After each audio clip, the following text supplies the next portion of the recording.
profiles of pioneers taking the mortgage business to the next level. An inside look at the future leaders of the mortgage industry.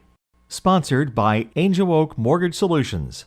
Hello, my name is Tom Hutchins, Senior Vice President with Angel Oak Mortgage Solutions. We're excited to bring you today's show, The 40 Under 40. Angel Oak has pioneered the new alternative lending, and our unparalleled commitment to service on every loan continues to set us apart. We believe the 40 Under 40 represents the pioneers of the future of our industry, and we hope you enjoy the show.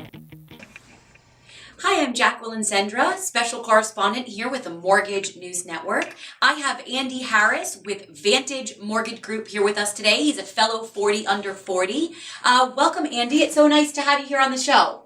Thanks for having me. Absolutely. So you have a really neat and exciting story, a bit of history on you. I'd love you to talk about how you started your company, how you decided to open up your own company. When you did that. If you can share a little bit about that with us today. Yeah, I started in the business about 15 years ago. One of the common guys who started in retail, guys or gals started in retail. At that time, I did quite well, and so I got to the position of thinking I knew a lot about the business. I found out I knew nothing about the business, and I expanded my wings a couple years after that. Worked for a broker, went back to retail. Tried some different things there, and in 2007 I had an eye-opening experience, and I felt strongly that wholesale and being an exclusive independent broker was the best for my clients, not just on pricing but execution, not having the influence of the creditor. I saw some issues with how retail, banking and non-banking, how they recruit, and what that does to influence the originator. And so we started the company in 2007, kind of amidst chaos when everybody was running away. Yeah. We've been profitable every quarter since. It's been great. And we very strongly support the broker independence, and we think that's the way of the future. All right, wonderful. So, you share this that you started your company in the midst of a ton of adversity, a ton of challenges. Can you share with us, anybody that's interested in getting into the business now, what are some of the things that kept you focused forward? What are some of the things that just, kept you going, because again, it wasn't an easy time. Yeah, I think the biggest issue is that, the originator is they are the consumer direct contact. They're the ones that have to know more than everybody else. The problem is that most originators are listening to those that are financially interested in their beliefs. And so if you listen to an employer, or listen to a recruiter, or somebody that doesn't quite understand our business, if you're getting your information from them and not through your own self-education, it's a problem. So the stance I took was get self-educated, read the text, understand Dodd-Frank, understand all the changes, and the rhetoric in the business, especially the fear about wholesale, was always wrong. All the changes needed to change. So the way origination was done before was done wrong. It was broken. It doesn't matter if you're a broker, bank, or whatever. It was broken. It was underregulated, in my opinion. Some of the things had to happen. So since 2011, primarily, we're in an entirely new business. And so bank or broker, all that doesn't matter. We're all TPOs to the agency.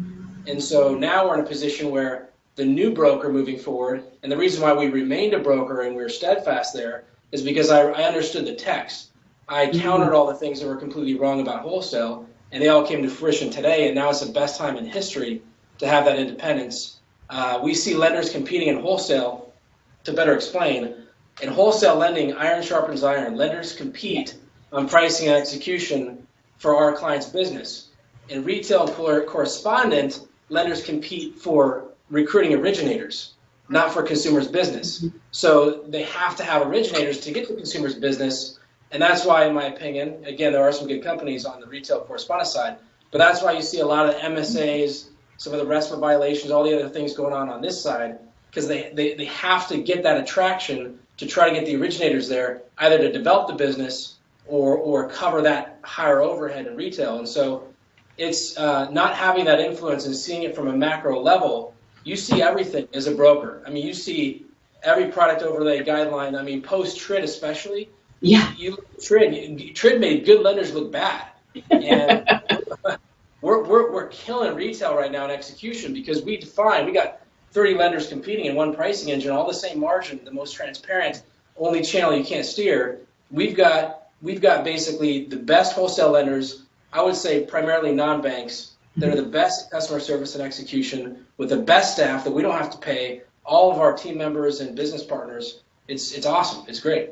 Yeah, well, I mean, it sounds like you're just so passionate about what you do, Andy. So, I've got to ask you, because it seems, again, like you've had an unbelievable amount of success over the last couple of years. And again, from a place of adversity. So just tell me, if you were having a conversation with yourself, you said 15 years ago you got into this business, what advice would you give younger Andy? Man, that would be tough, because I think I've been blessed with making the right decisions at the right time. I think of one thing that at the time it felt like a mistake. I started in retail and I went to work for a brokerage, and I kind of missed the corporate world because my background was all went into transfer recognition, all that, and I went to being fully independent. Okay. And when I did that, I did get recruited, just like many did, back to retail.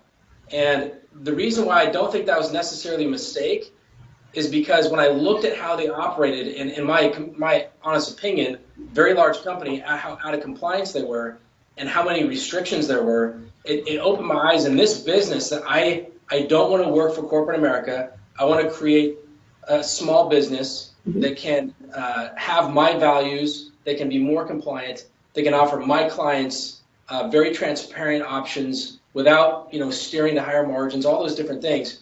So it was a big eye-opener for me where I can say, I can build a small business that might grow larger, who knows, but have this business where we can give the recognition, have very good systems, very good teamwork, and basically beat the big banks or non-banks at that execution and that type of systems and process. So it's been great, and so I wouldn't say that I'd say anything to myself really any different, other than maybe do things a little faster with maybe self-education. But it's been, I've been blessed to be put where I am based off. Yes. Yeah. Well, it sounds like you've been blessed. We wish you nothing but continued success moving forward. Something tells me we're going to see a lot of great things out of you, over these next couple of years. So thank you so much for joining us. Thanks so much for being on the show here with us. Yeah, and we appreciate you. And this is, coming from the Mortgage News Network. Have a wonderful day. Thanks for watching. Angel Oak Mortgage Solutions is the fastest growing non-QM lender in the country. And if you've done business with us, you know why. Angel Oak has brought back responsible, common sense lending to the business, and lenders everywhere are seeing their businesses grow by teaming up with Angel Oak. Check us out online at angeloakms.com. That's angeloakms.com, and make it a great day.